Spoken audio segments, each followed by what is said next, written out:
Então, todo mundo que trabalha aqui acha que esse cara é meio boiolão. O decorador?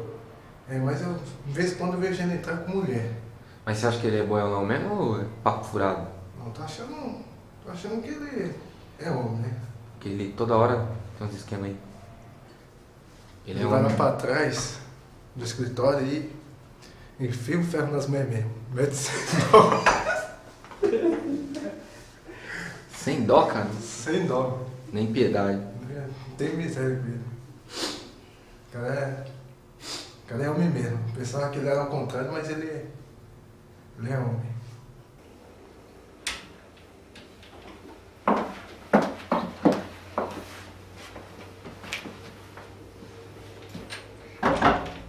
Então, essa área aqui fica redecorar, mudar algumas coisas, pôr uns quadros aqui, uma decoração menor aqui nesse cantinho, porque ó, você viu que tá todo empoeirado, então Não, mas fazer vai alguma mudar coisa bastante, diferente. pode ter certeza disso. Eu vou trazer umas peças bem bonitas aqui, uma coisa bem legal que vai mudar bem aqui. Então, eu quero que você mude tudo isso daqui. E aqui Deixe- onde você fecha seus negócios, essa é a sala que você falou que quer que eu dê um trabalho, que você fique mais aqui, né? Deixe um ambiente assim totalmente diferente.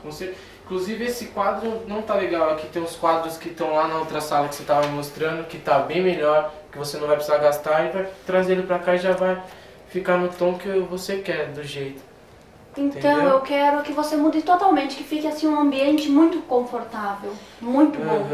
Uhum. Vou trazer assim uma mesa bem legal pra você trabalhar pra atender seus clientes, vai ficar muito confortável aqui. É isso. E ao mesmo tempo bem fashion, assim, uma coisa bem legal.